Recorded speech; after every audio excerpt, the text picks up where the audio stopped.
소설 치유와 한국전쟁 정우영.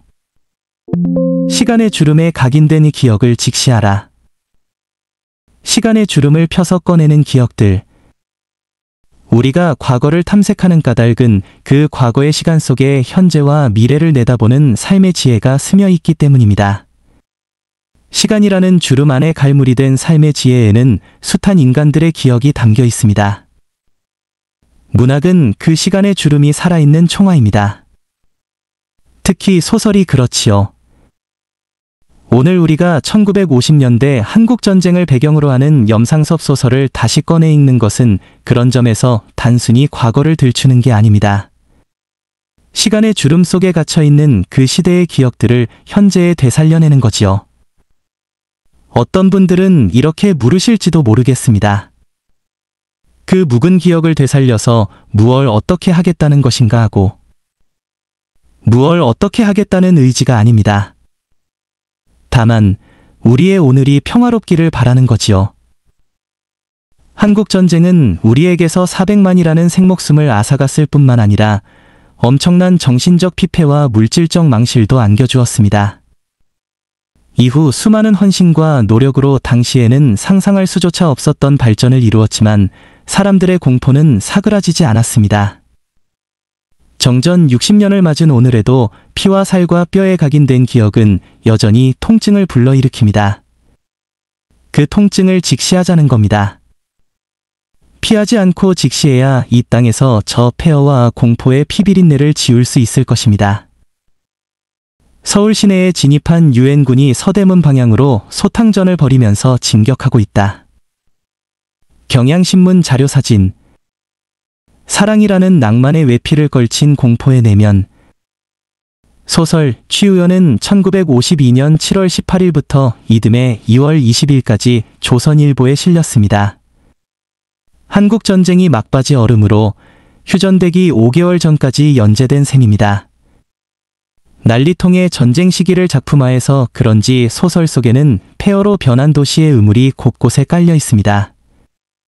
기본적인 얼개가 강순재와 신영식 그리고 정명신의 연애담에 맞춰진 탓에 이러한 의물이 인물 성격에까지 미치지는 않지만 섬뜩함까지 치워지진 않습니다. 사랑이라는 낭만의 외피를 걸친 공포의 내면이라고 할까요? 염상섭은 그와 같은 도시의 전경을 이렇게 기록하고 있습니다. 개도 짖을 줄을 잊은 공포의 도시. 죽음의 거리에 잔잔한 새벽바람에 날아오는 그 괴물의 발자취는 폭포 소리와 같고 썰물이 밀려가는 소리와도 같다. 자갈이 깔린 땅을 육중한 찻바퀴가 으깨면서 달리는 듯한 그 잔인한 사륙의 아우성에 제각기 닥쳐올 제 운명을 생각해 보기에 잠가는 얼이 빠졌다. 육중한 찻바퀴가 으깨면서 달리는 듯한 움직임이 생생하지 않습니까? 횡보는 잠가는 얼이 빠졌다고 기록하지만 잠깐이 아닙니다. 그때 기억된 사륙의 아우성은 시간을 넘고 넘어 지금까지도 생생하게 살아있습니다. 그의 소설 속 주요 무대인 천연동과 제동은 물론 해화동, 피룬동 그리고 한미무역이 있던 회연동에도 서려 있습니다.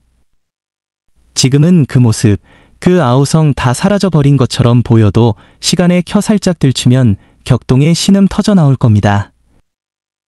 달러에서 표출되는 미국과 자본의 힘. 치유어가 풍자소설이 아닌데도 한미무역의 김학수 사장이 나오는 장면에 이르면 풍자와 해악이 느껴집니다. 아마도 그의 복합적인 캐릭터 덕분 아닐까 싶습니다. 그는 첩시를 둔 자본가로 속물근성의 상징처럼 그려집니다. 피란 가면서 그가 챙기는 것은 첩인 강순재와 대달러가 든 보스턴백입니다. 돈과 욕망의 화신인 셈이지요. 하지만 그는 아직까진 철저한 자본가가 아닙니다. 단지 돈이라는 권력의 힘을 아는 어설픈 자산가쯤 될까요? 욕망 앞에서도 그는 그리 뻔뻔하지 못합니다. 젊은 여자한테 그저 안달복달하는 거지요. 인물이 이렇듯 벙벙하기 때문에 그가 나오는 장면에선 자연스레 해악이 밑자리에 깔리게 됩니다. 그러나 김학수 사장의 등장이 결코 만만하지는 않습니다. 그는 이후 우리 경제의 주요 축으로 자리 잡은 자본가의 원형처럼 보입니다. 그가 운영하는 회사가 제조회사가 아니라 무역회사라는 점, 노사 간의 갈등이 드러난다는 점, 탐욕과 이기심이 노정된다는 점 등이 그래서 무척 흥미롭습니다. 더불어 놓치지 않아야 할 대목이 달러의 존재감입니다. 달러에는 단순히 돈의 가치만 들어있지 않습니다. 거기에는 장차 도래할 미국과 미국 자본의 힘이 예견되어 있습니다. 김학수가 달러가 든 보스턴백을 목숨과도 같이 챙길 때 거기에는 보다 더 큰 권력에 기대는 심리가 짙게 배어 있는 것이지요. 아마 횡보는 1950년대에 이미 달러로 대변되는 미국의 힘을 느꼈을지도 모릅니다. 진취적인 현대 여성의 원형적 면모. 취우에서 제일 매력적인 캐릭터는 강순재라는 여성입니다. 좌익 남편이 있는데도 한미무역의 김학수 사장 비서이자 애첩 노릇을 합니다. 당시의 윤리관으로 보면 용납되지 않을 유형입니다. 하지만 강순재는 떳떳이 말하지요. 그건 굴종이 아니라 대등한 인격으로 자기 책임을 자기가 지고 융합한 것이라고.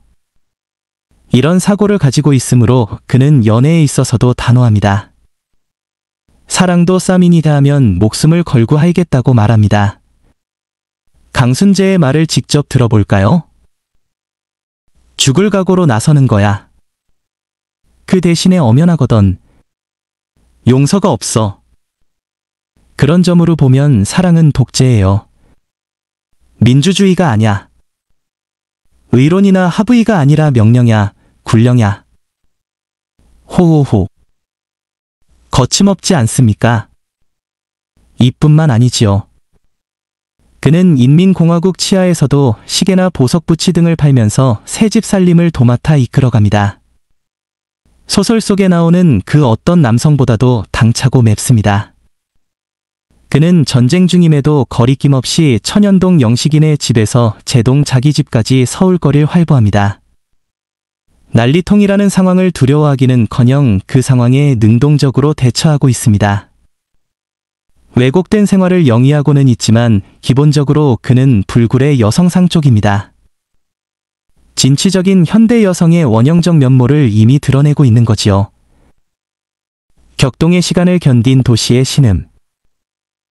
취우에 그려진 사람들의 혼란을 뒤로하고 해화동 로터리에 서봅니다. 평화롭습니다. 저기 어디쯤에서 강순재와 신영식 그리고 정명신이 불쑥 나타날 것만 같습니다. 소설에서 그들의 연애는 어느 쪽으로도 정리되지 않았습니다. 신영식은 누구와 맺어졌을까요? 대학로의 활기 속에 그들을 놓아봅니다. 염상섭은 큰 환란을 만난 뒤에 우리의 생각과 생활과 감정에 아로 새겨진 전룩을 그려보려는 것이라고 취우의 창작 의도를 밝히고 있습니다만 그 얼룩 같은 건 다 사라지고 없는 것처럼 보입니다. 연애하는 이들로 대학로는 아연 밝아집니다. 그러나 우리의 이 평화로움, 정말 믿어도 될까요? 정전의 포성이 저 환한 평화의 뒷덜미를 혹 낚아채지나 않을까요? 격동의 시간을 견딘 도시의 신음, 여전히 저릿하게 우리 삶을 애두르고 있거든요. 시리즈 끝.